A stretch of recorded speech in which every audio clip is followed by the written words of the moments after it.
Welcome to today's webinar, where we will be discussing the critical topic of challenges in scaling sustainability in the space economy, both on Earth and in space. My name is Lucy Richmond, and I will be moderating today's discussion, which is on behalf of Sustainable Space Economy. So Sustainable Space Economy is a prominent global initiative which brings together social, environmental, and economic value to the space economy, both on Earth and in space. So the mission of SSE is to help the global space ecosystem to understand the importance and potential of a space economy. So as exploration and commercialization continue to accelerate, sustainability has emerged as one of the most pressing issues facing the industry.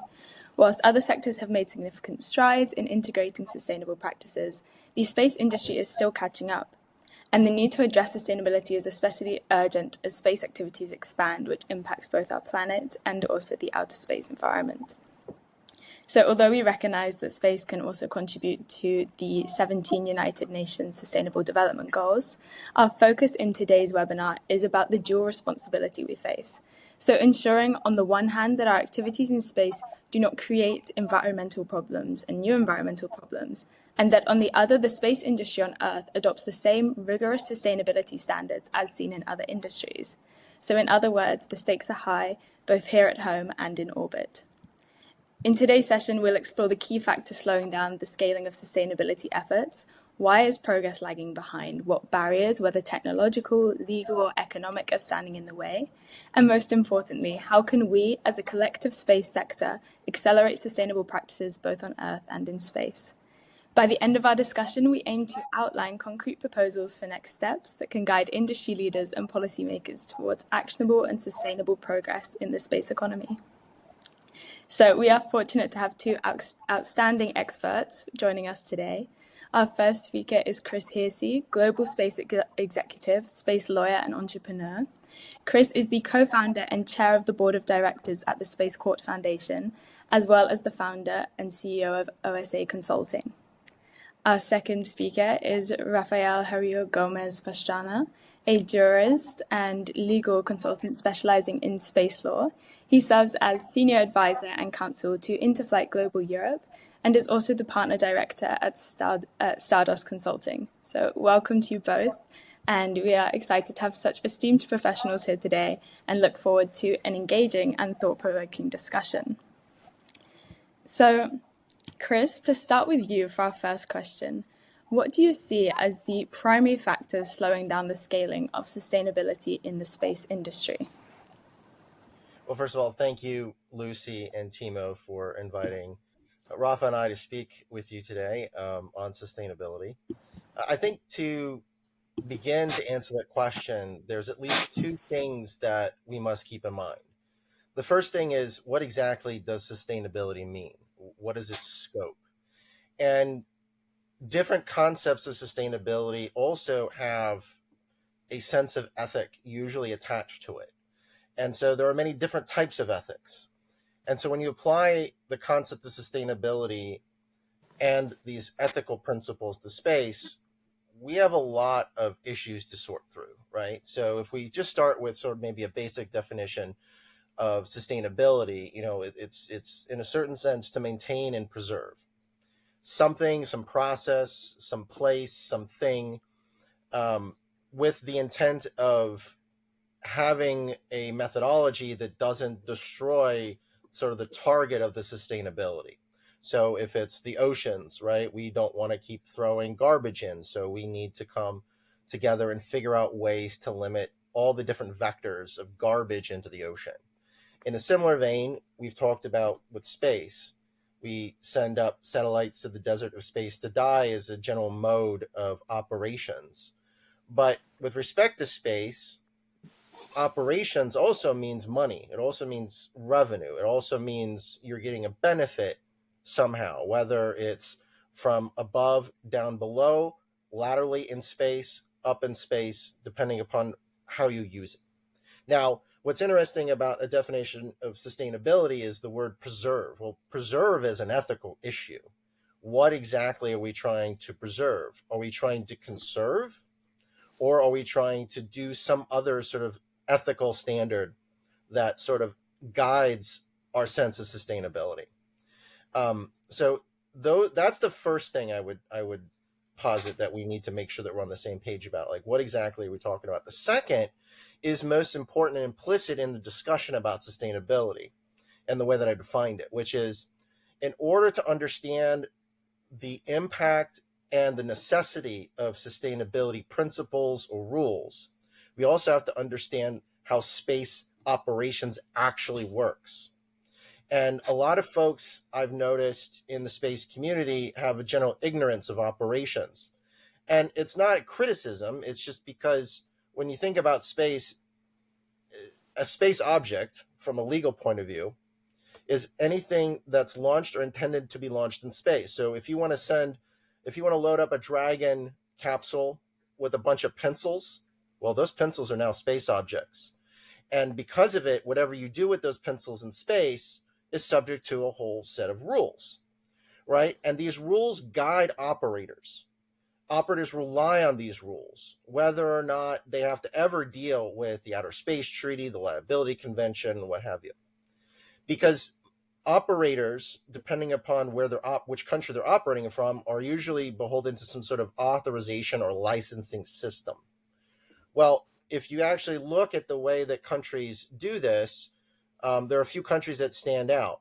One in particular is the United States, and the United States is pretty cute about how it regulates operations. It says space activities, or space objects in this case, because we actually don't regulate the activities, but the space object is potentially subject to 3 different licensing regimes. The first one is launch and reentry, the second is remote sensing, and the third is telecommunications. So when you think about what operators have to go through, they have to go through a whole thing that actually starts on Earth. And it starts with having an idea. Then it starts with an engineer building that idea. And then the engineers finish it and they turn it over to a launch provider. That launch provider puts it into a fairing. That fairing is then closed. That rocket is launched. That rocket then is deploying, opens up the fairing, deploys the satellites, and the satellites go about their day. Okay, well, what are the different things that satellites are doing? Up until, I would say, 5-10 years ago, there it was just a basic mode, which is you send rockets up, they deposit their clients, the clients go and they find whatever orbital slot that they've been either assigned or whatever their mission set is. So, for example, you think about the International Space Station. How is that any different than a telecommunication satellite in GEO or a nuclear detection warning satellite that might be even at a higher altitude, or a satellite that orbits the moon? Every place where you operate from and everything that you would do with that satellite is so varied, it makes it difficult for the community to really keep up with the pace of technological innovation and take these operational standards, make sure they fit within the regulatory paradigm of that country. And that regulatory paradigm now has to sit within the idea of sustainability and this ethical point of view. Why? Because there is a truism that everyone agrees. It's almost a basic assumption now. Space is cluttered with debris. It is cluttered. It is covered in all kinds of things, seen and unseen, that are moving at velocities that have momentum that is unfathomable to most human beings. And we don't have this experience on the surface of the earth. So how do we deal with this, right? So I think at the end of the day, what it is that it's a conversation between industry and government and the end users, and all three have to work together. And one of it is to break through the monotony of space, which is again going and sending things to the desert or space to die and leaving it there and hoping it eventually falls back into the atmosphere, burns up, and the problem goes away. Well, and I'll leave it with this: you're just shifting the cost from one part of society to another. And this is the concern that I have when it comes to discussions about sustainability. Now, we're at the end point where dropping satellites into the upper atmosphere to burn up may be a rather low cost and easy thing to do right now. But just like the garbage patch that exists in the Pacific Ocean, the Great One, because there are many, but the Great Garbage Patch, right? Like it eventually becomes a problem for navigation, but it also pollutes. Now, the question is that in the case of the Great Garbage Patch, can we use it to some effect without disturbing the overriding environment? Because in that case, you have biologics that have now figured out how to eat the plastic. So our challenge now is how do we take the big garbage patch that surrounds us and how do we use it in a way that not only reduces the problem but changes the paradigm of operations and economics and law so that it works for everybody. It works in a way that actually creates a closed loop economy. And if we can do that, then we will meet, I think, all of the objectives that anyone who's interested in sustainability, either on the practical side or on the ethical side, is seeking to achieve. That's really interesting. Thank you. And I'm wondering, Rafael, what is your response to that? Because obviously you're also based in Spain as well, so it's two very different countries, geographical viewpoints that you're coming from as well. So whether you'd like to share your thoughts. No, I am agree with a lot of things that Chris exposed about this because one of the first question is to have a correct definition about sustainability because now is this kind of concept that now they are in a lot of different things, including the space, but we are applicable a lot of things. And well, what should be the best way to define sustainability in the space? Some people they are thinking about environmental things and not with economical, but I believe when we're talking about sustainability to space is to have the possibility to have an access to the space for long time, not only for us, although for children, for grandchildren, they have during a lot of time because as we know, we are now developing a lot of space activities in a very relative short time, and this puts some problems that in the past they are not possible. And sometimes that the people explain, well, you can put a lot of regulation in the acts.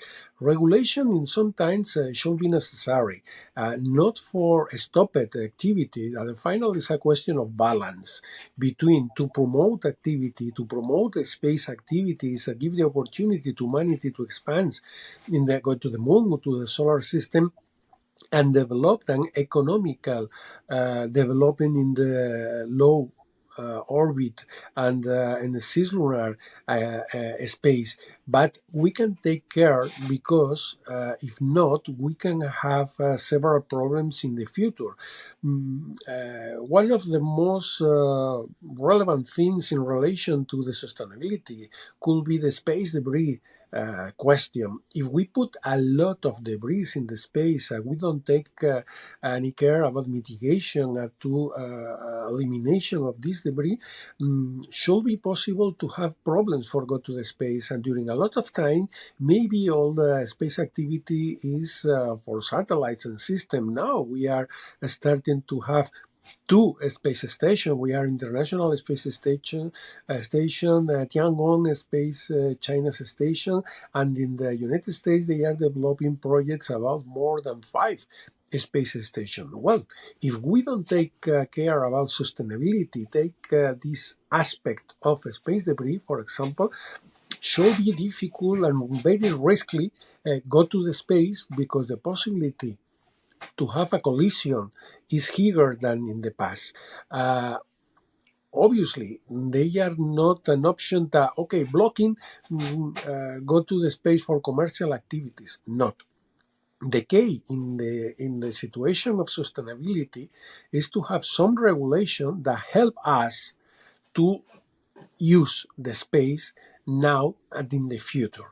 And in this case, don't use the regulation as a stop it for competitivity. Because if, for example, some countries have a very consensus about sustainability, I say, well, I reduce the number of launchers, I put a very strong regulation to the orbit, something like this. At the final, this country lost competitivity from another that should be easier go to the space. It's a very complex situation, and I believe now we are at the starting of the times for make a definition of the concept, take the adequate situation, because obviously we have opportunity to change if it's not a correct decision. But if we are some bad result now that we are in the idea to have this sustainability, I remember that now in the European Union make this idea of European space law we can talking about, because obviously it's very difficult to make the harmonization because the Lisbon Treaty don't give this opportunity. But talking about technical questions that the space is in parallel to the main question and we can use another legislation, probably the European Union can take this legal question. And there are some points very relevant. Sustainability, space traffic management, and space debris. And this is a real image about the situation that the agency as the companies they are now developing. Also, is very, very relevant to have this definition and also take measure for respect the sustainability and also to promote space activities. Perfect. And Rafael, so you've talked about the new European space law, which I think leads us in nicely to answering our next question. So maybe we can look here at what do you envision the impact of this more supportive regulatory environment to be within the sector? Regulation is very, very important, because at the final, when the people talk about regulation, is thinking about what is the rule for make the licensing for to have the opportunity to go to the space, to operate a satellite, something like this. But this is not only this aspect of regulation in Europe.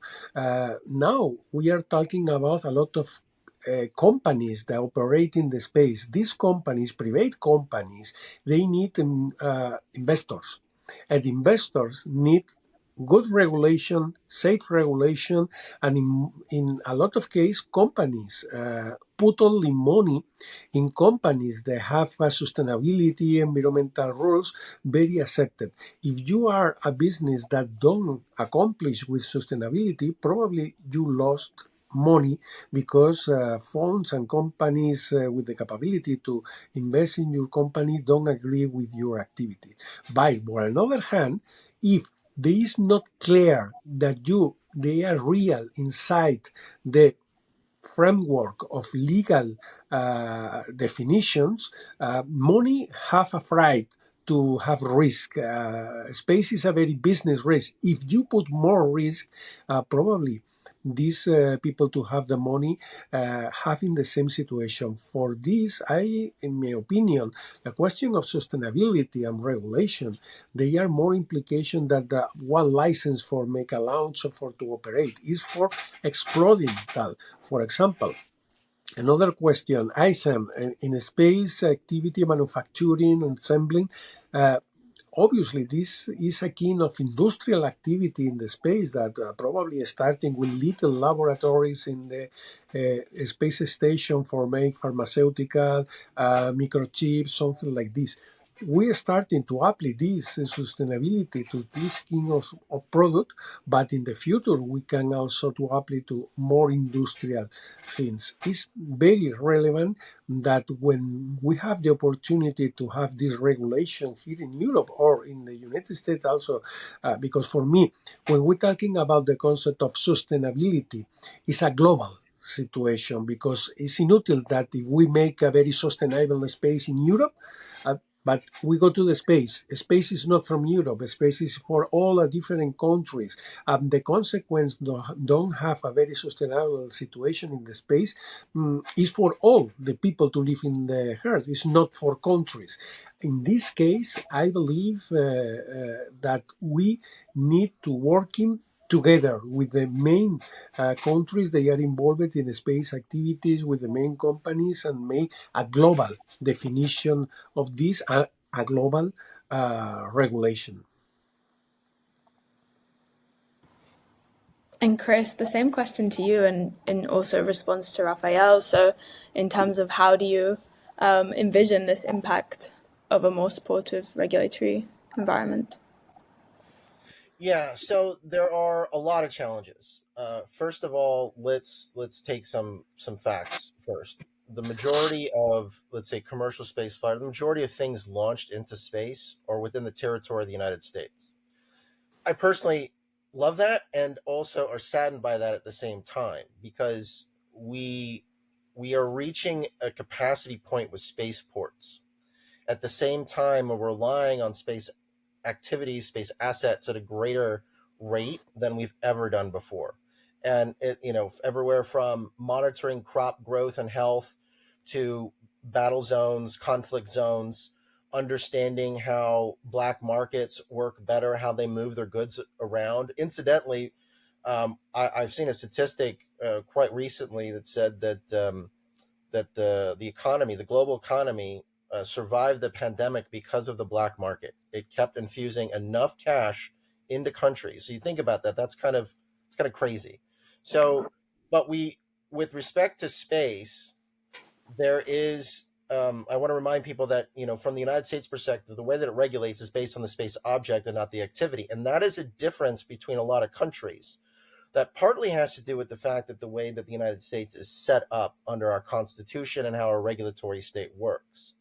And the other thing that listeners should understand is that over the summer, the United States Supreme Court um, took sort of a scalp, well, I would say a hatchet to the regulatory state in a case called Loper Bright.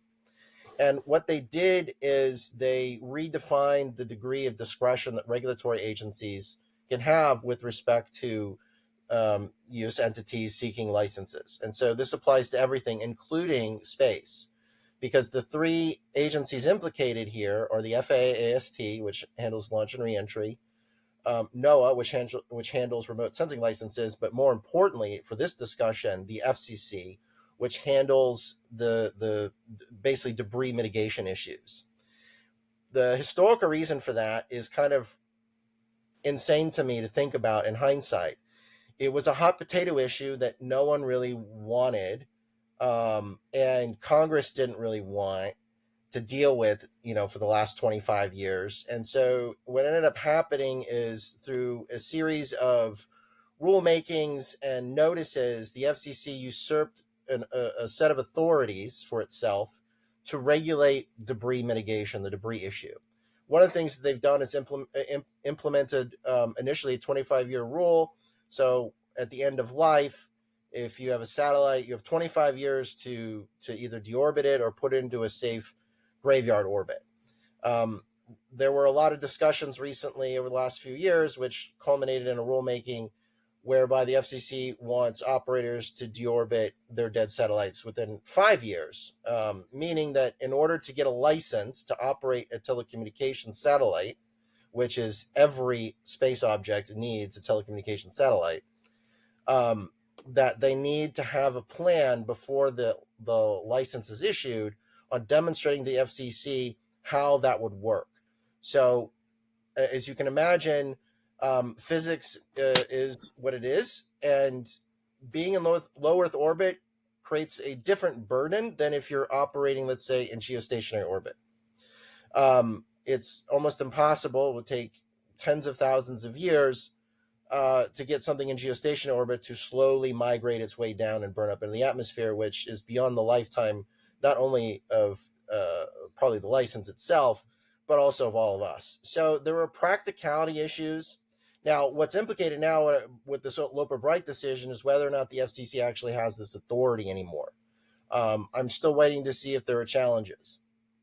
But you can't actually have sustainability unless you can communicate with something that is implementing sustainability activities. So there is a, a weird discussion going on how do we satisfy this, again sitting within the paradigm that I initially framed, which is our operational paradigm is to send space objects to space to die. That's it. And we apparently have no other way of doing things, which is kind of absurd. So one of the things that I think is important for people to keep in mind is that when we try to talk about changing rules, we're pushing up against established rules, and we still haven't figured out whether or not we're regulating the space object or space activities, which is the direction that Europe is going. And it is relevant, but they also have a different mechanism than we do. Same thing with Russia and China, India. They have completely different governmental mechanisms to develop and enforce these rules. So at the end of the day, you can come up with all the rules you want, but if national governments aren't enforcing them, or if they're still okay in dumping heavy metals into the atmosphere with every deorbit, then I would say that we really need to completely rethink not only, well, I guess implicitly is the regulatory state, but more explicitly is the economic and operational paradigms that we currently operate in. That's where it needs to start, and those conversations need to happen with the companies that are actually building these novel space satellites and operations standards. And I'll leave it on this point. They are, at least many of them are. I wouldn't say most of them are. Many legacy companies and even new space companies are enamored with the old way of sending things to space to die, and that's fine. I think that's crazy, because that's leaving a lot of revenue potential for these companies. And what's the point if you're not making money in space and having a commercial venture? That's really interesting, and yeah, I completely agree. And I'm wondering, so we've talked firstly about this regulatory paradigm, but now I would also like to touch upon the role that you both see for industry coalitions or public-private partnerships in accelerating the adoption of sustainable practices in space. So maybe, Rafael, we can start with you on that point. Yes, well, the industry now is a key point in the space. It's a very, very relevant. Uh, During a lot of time, space activity is maybe a monopoly of space agencies, the national countries to make something about satellites, launcher, spaceport, something like this. Only after some years, they starting to have a proliferation of satellites of different service. First one for the state, but also for the public. And now, during the last time, and with including before the proliferation of the new space activities, there are a lot of industries that have space activities, not only for the space agency or for some countries, if not private. And now we are an eclosion about the constellation of communication, Earth observations, but they are a few companies that they are developing a lot of satellites, and there are more companies that are also involved. Also, for me, it's very important that in any regulatory question, we need to have very care about the opinion of the industry for help them to make a very realistic sustainability activities in the space. And also, as they are the main actors actually in the space activity, to collaborate in a public-private partnership with the authorities to create all the situation.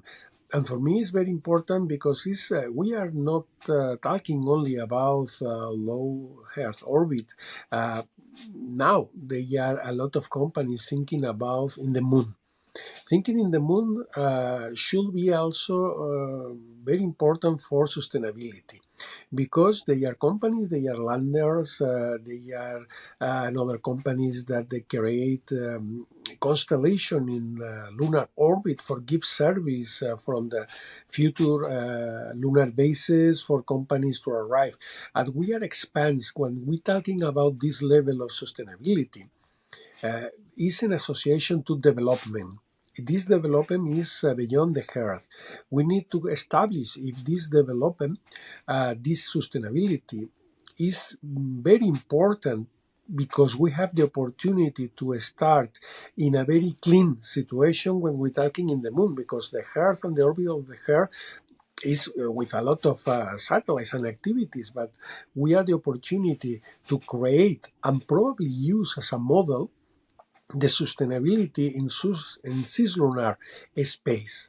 In this case, obviously, there are some agencies, they are involved in the Artemis agreement, the Chino-Russia coalition, they are also thinking about, but there are a lot of companies, private companies involved in this situation, and should be very important to have a very good conversation about this. Take in consideration, for example, when we're talking about environmental here in the earth, in the last international meetings, okay, we can take care of the earth for put a lot of measures about. And some countries they are developing, as China or India, say, okay, as now that the United States and Europe they are very developed, you say, okay, stop it, the activity, stop it as, and you are a different gap, and we don't agree at the stopping. In the space should be more or less the same, because there are some countries and companies very advanced,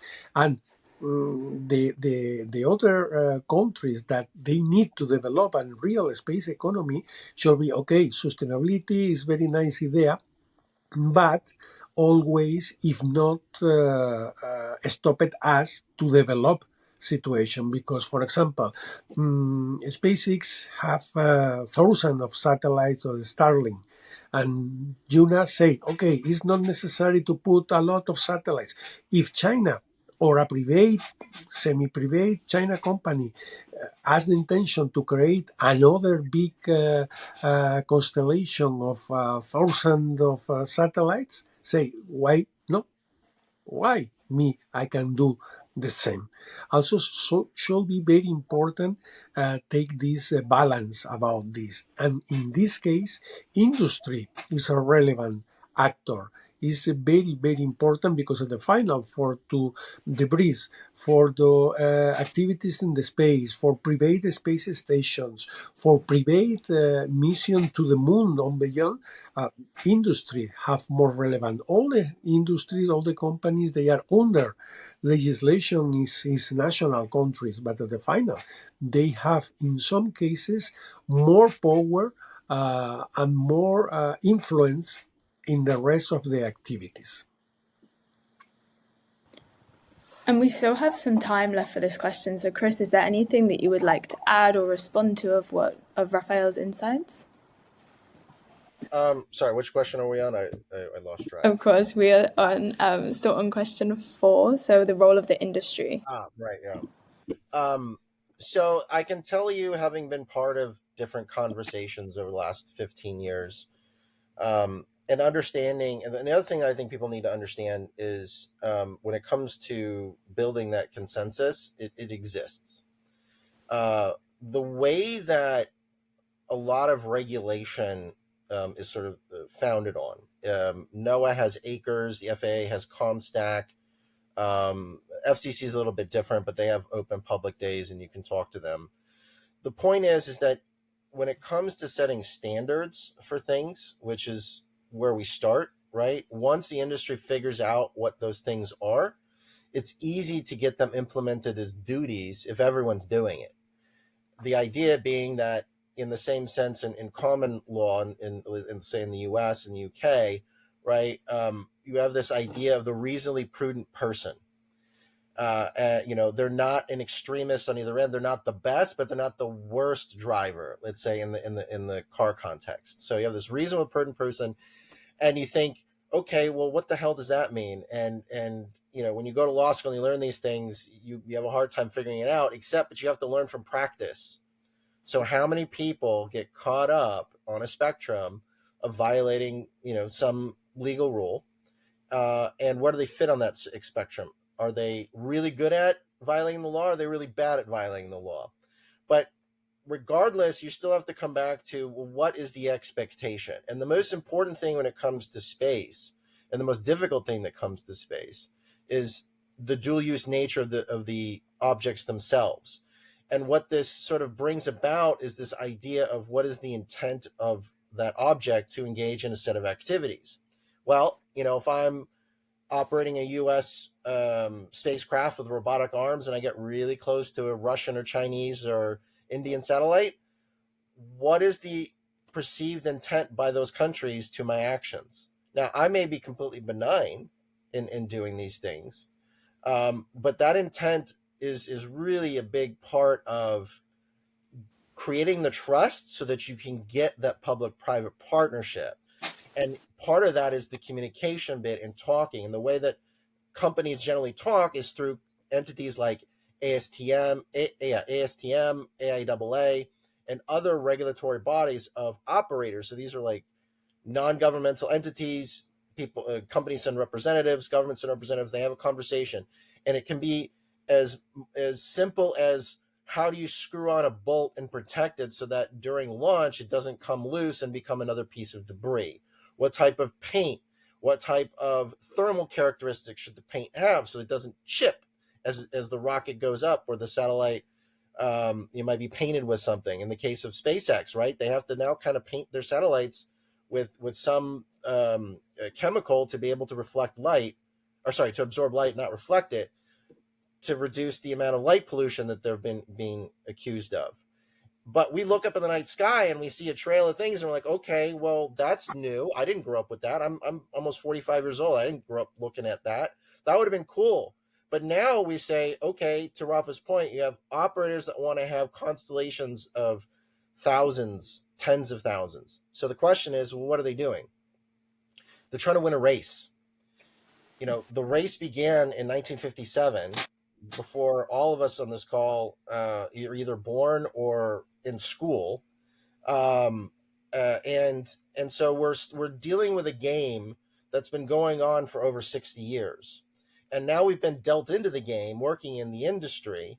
And so understanding that game is, okay, well, the race to what? The race is to control who gets to put up which assets as quickly as possible to establish some goods or service.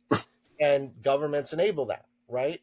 But now the game had been played, as I said, you send up your product, it dies, and then it comes back down.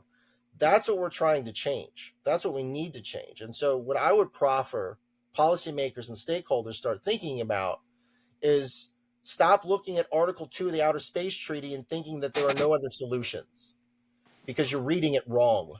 And I can tell you that, talking to a lot of people who think they know what Article 2 of the Outer Space Treaty means. And what I mean is that we're already building bubbles of operational standards in space. And if you don't believe me, look at the International Space Station and the Chinese Space Station, and look at Mir as the three examples where this has happened.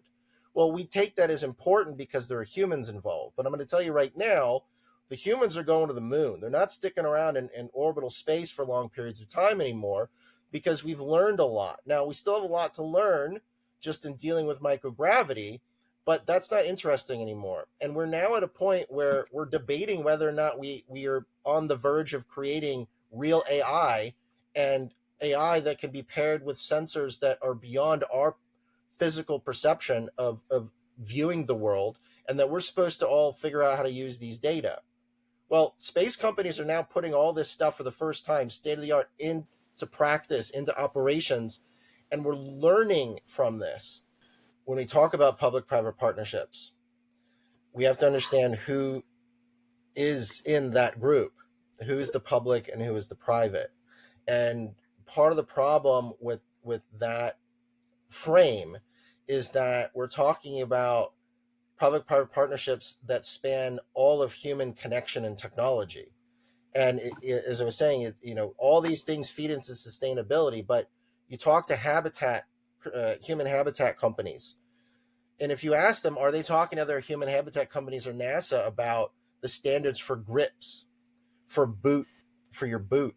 They're not having those conversations. But then you're hearing that Axiom and SpaceX and other companies are creating all these different spacesuits.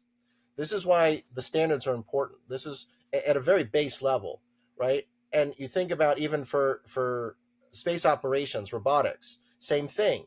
You got to know, is there a standardization in the toolkit of the types of robotic arms and grappling fixtures, and having those things now being built into satellites so that in the future those servicers can actually use them. Because when you talk to anyone that in that space, to whether it's life extension or refueling, there's always a line item there, and the requirement says take a drill, put a hole in it, and then we'll figure out how to get the thing in or out or bolted to whatever you need, if it's an integrated propulsion system or it's a tube to put the fuel in, right?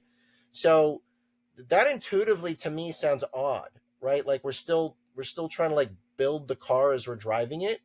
But that's the importance of the public-private partnerships, is to have these conversations at that level so that they bubble up into rules, and that the rules, once they are enacted into law, everyone will understand what they are and have at least some practice in them, and government can rely on industry to do that.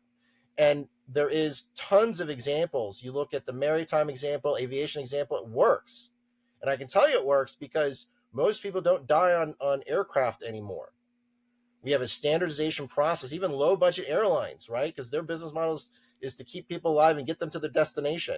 Same thing for space operators. It wants to make sure its end user, whether the company itself or its client, can enjoy those benefits. But in doing so, being cognizant of all the different ways that sustainability creeps into the conversation, and where you have that conversation is really important for industry in and of itself, as well as the public to understand. And I think that's a perfect moment to move on to our final question, which is looking at given these barriers that we have discussed today, what do you both think as kind of a joint proposal should be the immediate next steps for the space industry to begin scaling more effectively and sustainably? And more importantly, who should be responsible for these steps? So Rafael, maybe if you'd like to start, and Chris, if you comment after. Well, next step is very clear that we need some regulations about this, because, for example, one of the problems that to need a lot of satellites today is that the companies need to have a different production system. Space companies, they are looking for the automotive factories, because one thing is to make one satellite during a big one satellite during 10 years for make a launcher, and another is make a lot of satellites each week for to put a constellation. Now they are affect a lot of sustainability aspect, environmental, economical product, and should be very important. Take this in consideration. Second one, what should be the best legal way to make a regulation about this? We are talking to operate in the separate ambits in the European Union, in the United States. We need to go with this issue to the UNOSA. For talking about have a update or one treaty or have some recommendations. We need a soft law or we need to hard law, because it shall be very different. A few months ago, I was in a meeting in Luxembourg. I had the opportunity for different questions to talk with representatives of China and the United States, and they say me very clear that in the actual moment it should be very difficult to arrive an agreement in any situation. If we are talking, as before I was explaining, it's a global solution that we need about sustainability, and all this kind of guarantee the access to the space. If the actual moment with the geopolitical situation is difficult to have an international binding agreement, what should be? If we study for example, the Artemis agreements, they are reference to the sustainability, and all the countries, I believe at this moment they are 42 countries, the Artemis Accords, they are signatories. They are agree with sustainability concept, but Artemis Accord is a political not binding documents. I hope that all the people they are involved in this case, they are agree with continuous. In the case of China, for example, and China, Russia, and ESRL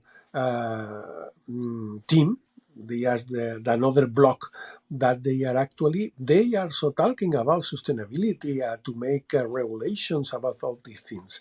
Well, but by the moment it seems this should be very difficult to have a global situation. Well, waiting for this global situation, we can starting to step by step, and Europe is a good example about this, United States, but we need to move more in this situation and take all the present and future situation that could be affect for the sustainability. Orbit, launchers, moon, and beyond. This is very important. And also, as I explained before, the intervention of the industry is very relevant because of the final industry is the engine. They are moving now the space activity. If they are working in a framework not very positive about this, there are always the possibility that the companies make foreign shopping, going to a country with any legislation for develop his activities, and this should be very dangerous for the rest of the space activities. For this reason, at the same time I was starting talking about that definition is very clear, also should be very clear who is the authority that was talking about this question of sustainability. The most and the best option possible will be United Nations, obviously, in the COPUOS to establish some binding regulation. But at the moment, I believe it's very, very difficult. But I hope that the final we can go in the same line. Yeah, okay. So the way that I think about the question of sustainability with respect to space activities is first starting with a definition of insanity, right? A definition of insanity is something you do over and over and over again, expecting a different result. And the problem is that operators, regulators, and I would even throw investors are trapped in an operational economic paradigm that is inherently unsustainable. Now, it's not uneconomical. People are making money. But if you want to grow it out, if you want to leverage the space environment in a way that benefits not only your own country, but the world, there are other ways of doing it. And one of the things that kind of blows my mind is that no one has had this view. And this is why I go back to my point about people who misinterpret Article 2 of the Outer Space Treaty. Space, just like the moon or Mars, is a place where you can co-aggregate people and resources, human capital and resources, to do stuff. So I'm not trying to, judge what that stuff is. And I think a lot of people do, and I have a problem with that. Because we're not talking necessarily about creating illegal regimes, right? And there's an ignorance there when it comes to operations, because the amount of scrutiny that not only a launch provider like SpaceX gets, and anyone that's been watching what's going on in Texas knows, they're watched like a hawk. What people may not also know is remote sensing companies themselves are watched like worse than a hawk, like as if God is looking over them in every decision, because that's how they feel. Why?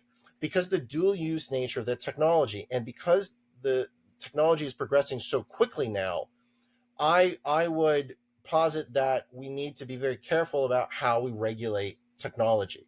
But the problem is that because these technologies do use, the issue when it comes down to that point isn't the licensing, it's export control. And this idea that we need to protect every bit of technology. And it starts in the United States. We have the most robust export control regime in the world. We produce a lot of technology, but a lot of the technology that exists is comparable everywhere else on the commercial market. And these have sort of been the slow sea change that the United States has taken, at least at the national security level, to say, okay, well, if I can go get a hunter's camera to look in the dark, well, if I can buy that and go out and hunt, why can't I put that in a spacecraft and not be exposed to some higher level of duties, right? So there's a disconnect there, at least from an operational point of view. But again, going back to the insanity, we have a regulatory regime that leans into sending up space objects to space to die and get burned up in our atmosphere or get put into a graveyard orbit and just sitting there as trash, essentially. So how do we break that? And so going back to this point about Article 2, we need to build essentially what we've been doing already on human spaceflight. We need to build neighborhoods. We need to build neighborhoods in space that allow us to have services offered and have production and things like that that we can use off the environment, because there's plenty of debris that we could use. And in fact, you don't even necessarily have to worry about the old stuff. You can find ways to bring that down.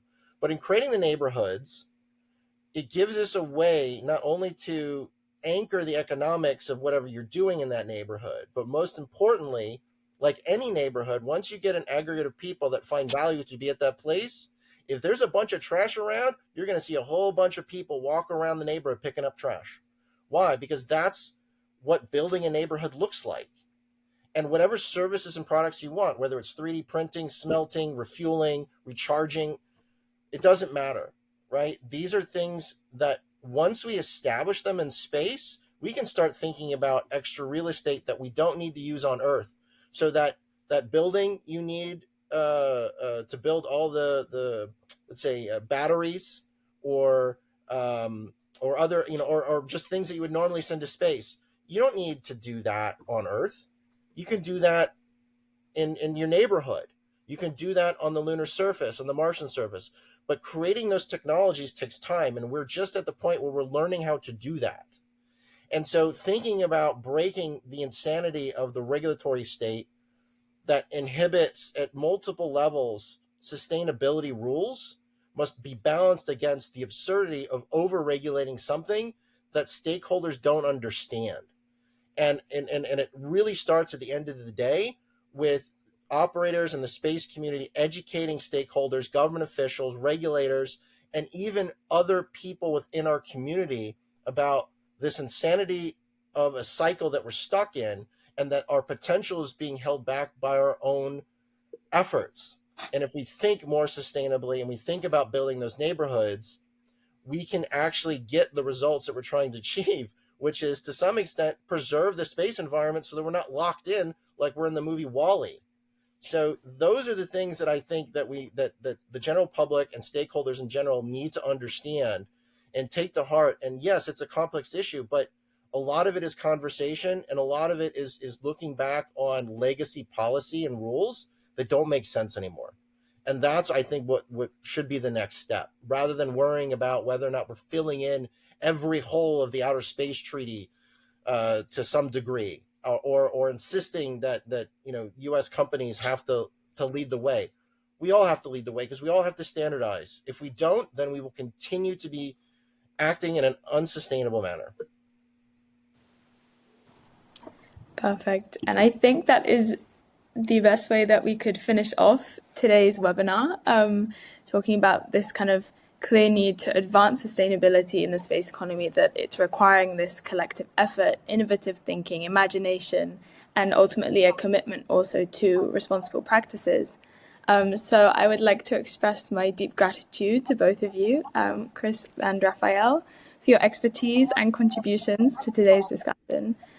Your perspectives have undoubtedly enriched my understanding, and I'm sure everyone viewing this webinar's understanding of the complex challenges facing the industry and the sector in scaling the space economy. And I would encourage anybody to reflect on these ideas and consider how we can apply these lessons into our respective roles as well within the industry. So thank you once again for your participation, and we look forward to continued work together towards a more sustainable space economy. Thank you. Thank you, Lucy. Thank you.